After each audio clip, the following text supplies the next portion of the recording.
Mazuma TV back in the building, man. What's going on, y'all? Shout out to Mazuma Nation. Shout out to the Mazuma Mob. We in the building as always, man. I hope everybody's having a blessed, beautiful, positive, productive day. I'm just chilling at work right now, man. Just enjoying my break. You see what I mean? On the road to 2K. We about to hit that 1900 mark in due time. So shout out to the nation and the mob for making this possible.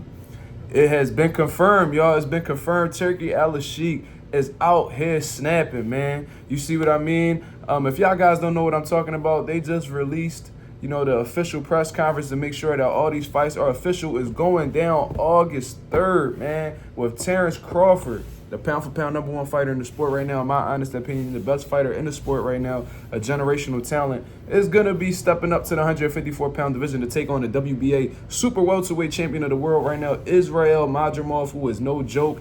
And I ain't gonna lie to you guys, man. Eddie Hearn, I understand he promotes him and stuff like that, but he piping him up to be the best 154-pound fighter in the division. Terence Crawford is confirming that as well, along with Bomac. You see what I mean? So they really building this guy up. You feel what I mean? So that's a great headline to be going down to LA August 3rd. But what makes this card even more better, in all honesty, is that it is completely stacked with talent, man. Whether we talking about Tim Tszyu versus Virgil Ortiz, like, what the fuck? That is an absolute main event in itself, and that's going to be the co-main event from what I understand. Along with that, we got Andy Ruiz versus Gerald Miller. That's sensational. Stylistically, that's a great fight, man. Andy Ruiz coming off of a long layoff. Gerald Miller, coming off of a loss. Stylistically, you put both of them together and make sure they're in the best shape possible. That's a fight of the night contender right there. Andy Cruz is fighting Antonio Moran. You know what I mean? Antonio Moran's not the biggest name. You know what I mean? I believe Devin Haney had knocked him out not too long, a few years back. But regardless, it's a step-up fight for Andy Cruz because Andy Cruz doesn't have many fights. I believe he only has 3 pro fights to this point. So that's a great fight. You know what I mean? It's good to see somebody as talented as Andy Cruz sharing a card with these people that's on here. Who else? David Morrell is also on this card, and I think he's fighting for the WBA regular light heavyweight, which is absolutely amazing. And I'm sure there's plenty of other fights that's on here that I didn't mention. Okay, another one that just popped in my head: Pitbull Cruz versus Jose Venezuela. Man, like you cannot get any better than this, man. This is an absolutely stacked card. We gotta thank Turki Alalshikh for putting this together. You see what I mean? Like, it don't get much better than this, man. You see what I mean? These are the type of cards that we really need because we see the UFC doing it all the time. You know what I mean? It's stacked fights back to back to back. You know what I mean? And, boxing fans, we've been, like, craving this type of cards for our sport as well. And it seems like Turki Alalshikh has come to the rescue, man. He's listening to the fans. He's hearing them out. He heard boxing fans say that they don't want all the fights to be, in Saudi Arabia because they wouldn't be able to make it over here. He's listening to the fans, and he's making shit happen, bro. Making the fight happen in LA, one of the biggest cities in the country. You know what I'm saying? So there's no reason why, people from the U.S. can't travel all around to come see this shit happen, bro. It's a beautiful card, man, and whatever they price it at, man, I'm sure I'm going to find a way to purchase it because this is the type of cards that are necessary in the sport of boxing in order to get to the level that it once was at one point in time. You know what I mean? Boxing was one of the biggest sports in the country at one time. You couldn't avoid boxing at all. But, since,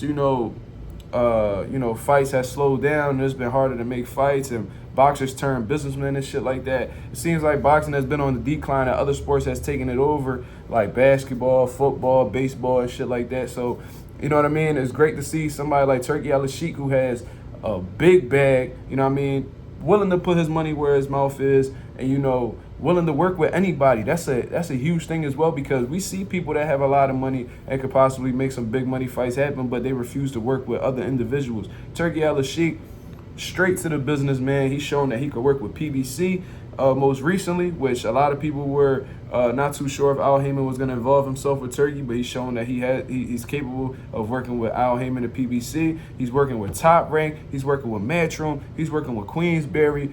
What else do you really want from this man, dog? He's making shit happen that we really thought was impossible at one point in time. You know what I mean? As boxing fans, we be like, oh, we ain't gonna get that fight anytime soon, man. You know what I mean? It's the politics, man. It's too many hands in the pot. Turki Alalshikh is making the shit happen that we didn't really think was gonna happen anytime soon. Like, who would have thought that, Isaac Cruz would beat Rolly Romero and then within a couple months, or however long the timeline was, that, you know, he'll automatically be defending his title against Jose Venezuela. You see what I mean? Which is a great stylistic matchup. That fight's not going 12 rounds. Who would have thought that at the same time we'll be having, you know what I mean, Terence Crawford, you know, somebody who's not even involved with PBC, with Isaac Cruz and Jose Venezuela being PBC fighters. Who would think that Terence Crawford would be the headline for that against a matchroom fighter? You see what I mean? It's just a combination of all these different people that's from different parts of the boxing world, you know, coming together for one card, and it's a beautiful thing, man. Hopefully, you know, Turki Alalshikh stands up to his word and stays in the boxing game for a long time, because as long as he's involved and he's willing to put up the money,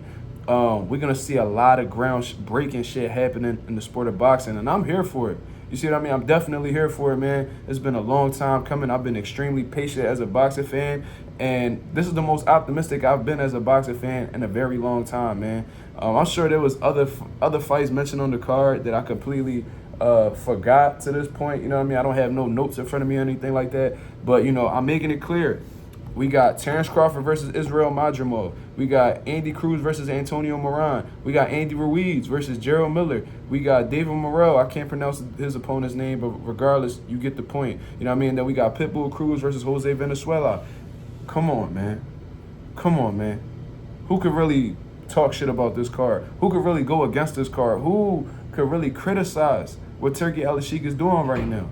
If you are, it just means that you're not for the betterment of boxing, or you just don't fuck with boxing at all. You just want to see it go to a complete decline. This is absolutely beautiful for the sport of boxing, man. I'm really looking forward to August 3rd. You know what I mean? Terence Crawford might have a pretty formidable opponent in front of him that might give him some obstacles that he'll have to overcome. You see what I mean? Jose Venezuela versus Pitbull Cruz. I favor Pitbull Cruz, honestly, but, you know, that might be a shootout. That might very well be a shootout. Gerald Miller versus Andy Ruiz. We got to see who bounces back off of. Let's see if it's the inactivity that hurts Andy Ruiz, or is it the last loss for Gerald Miller that hurts him? You know what I mean? Who's going to have the better game plan? Who's going to be in better shape? Because, you know, Gerald Miller's a high-volume puncher and applies a lot of pressure. Andy Ruiz has fast hands, and he does a lot of damage with his combination punching. You see what I mean? He's an absolute dog, and Gerald Miller is as well. So this is a fucking banger, man. You know, of course, you know, David Morrell making his 175 debut because he's chasing big fights against guys like David Benavidez and shit like that. So let's see what happens, man. This is one of the best cards that has been announced so far, and I'm really excited to see what Turki Alalshikh does next.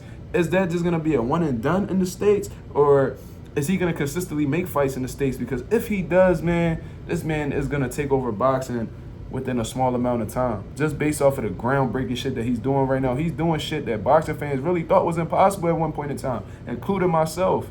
You see what I mean? So if he's able to get all these promotional stables together, you know what I mean, give them the bag that they're looking for and get them all together on one card and just show diversity throughout the course of this fight card, then this man he's boxing savior. You know what I mean? This motherfucker is like the return of Jesus on some shit, man. So I'm really looking forward to seeing this August 3rd card. But I want to know what y'all think about this, man. Do y'all approve of the card? Do y'all not approve of it? Let me know y'all reasons why in the comments below. This is Mazuma TV. Thank you very much for tuning in.